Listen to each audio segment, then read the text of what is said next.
Hi everybody, as promised, my second YouTube video, here it is.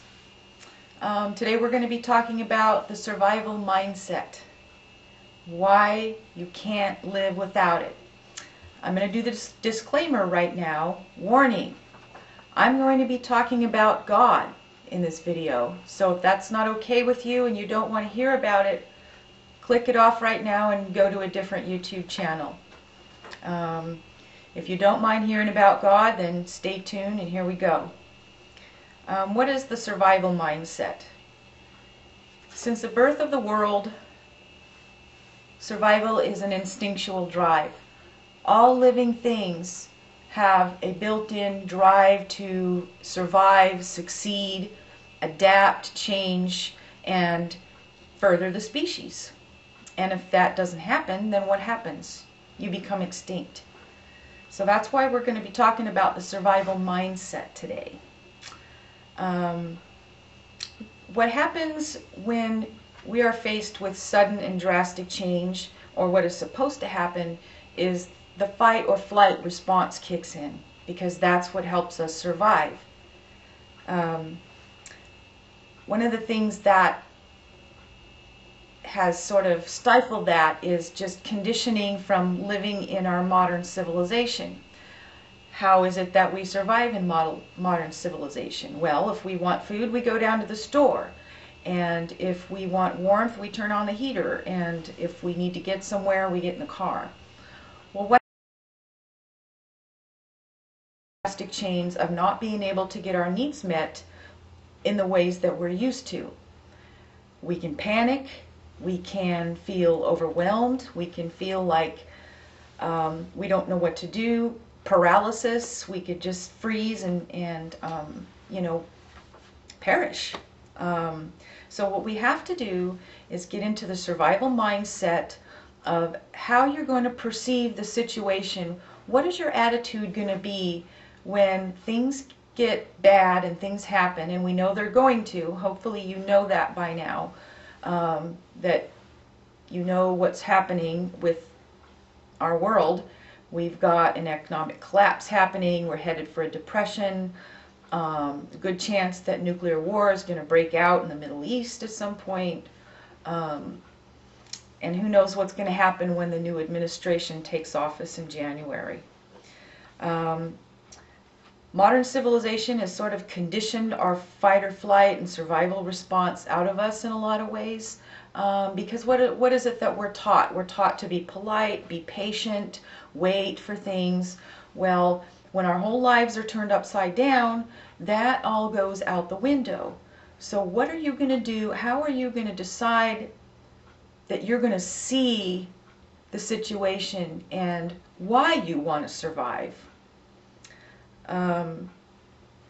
I know that for me, the survival instinct is very important, that I'm determined to try and survive the best that I can.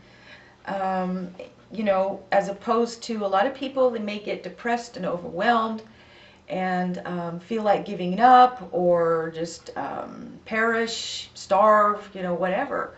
Or a lot of people might even feel tempted to commit suicide if they think the end of the world is coming anyway, so why not just, you know, not suffer and get out. So for me, the survival instinct it's a challenge. It is fulfilling my destiny as a human being, and God put me on this earth to survive and thrive. And I want to do that. So when the time comes, you know, I've decided that my attitude is going to be, I'm going to see this as I'm going to be ready to stand up to tyranny. I'm going to be ready to stand up to the New World Order. I'm going to be willing to fight for good. And just as Jesus died on the cross for us, he faced suffering and he faced death and he stood up for us. So I will see the day come when I have to do that, and with the persecution going on of Christians right now, and that's only going to get worse, that there's going to come a day when I'm going to have to stand up for God.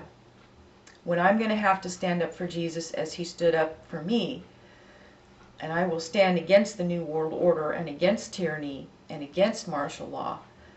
And I would consider an honor it to stand up, an honor for me to stand up to God. Another thing that is my survival mindset is taking care of my family, taking care of my loved ones, my kids, my husband, my pets, my friends, extended family members, whoever needs my help. I want to be there for them, and I want to be ready. And of course, emotional support. I want to help those in need. I want to give people hope and encouragement. Remember that we're seeing prophecy unfold before our very eyes. And a lot of really heavy stuff is coming down, and it's going to be earth-changing, and it's going to be shocking and absolutely phenomenal, awe-inspiring. We're the generation that gets to see this take place. And the good news is, we know the Bible prophecy is right, then focus on the positive in that we know what's going to happen in the end, right? Good triumphs over evil, God wins over Satan. So that's the good news.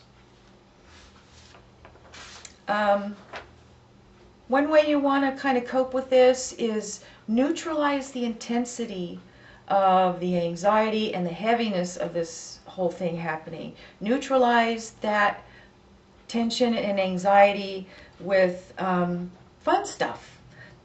Being frivolous, being silly, laughing. Really important that you balance. A lot of times we take ourselves so seriously, and we've got to lighten up a little bit now and then to neutralize and relieve the load.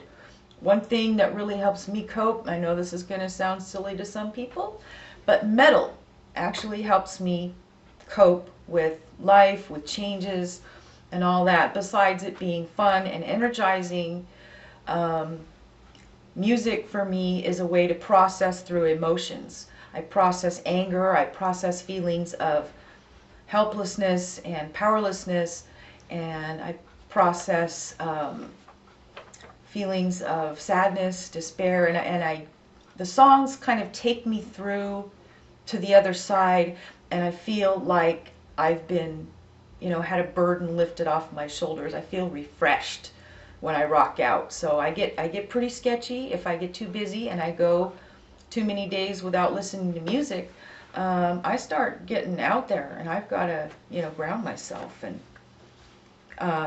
exercise is a good way to burn off nervous energy. Kindness, giving, helping others, that's very fulfilling and gives us meaning in our lives.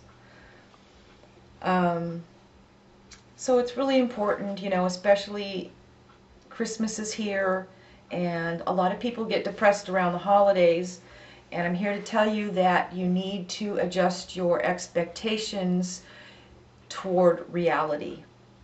Most people do not live a Hallmark Channel movie Christmas. That is just a fantasy. Most people don't have that. In fact, I've never met one single family in my lifetime ever that lives a Hallmark Christmas, okay? So we do what we can, we make the best of it, and go on. So I hope you guys have a really good Christmas, and wish good things for you in 2009. Do what you have to do to survive, and be prepared. That's very important. I want to thank all my YouTube viewers that gave me a lot of good comments and positive feedback on my first video. I appreciate that. So hope this helps you guys out, and stay tuned. We'll see you in 09. Rock on and be true to God.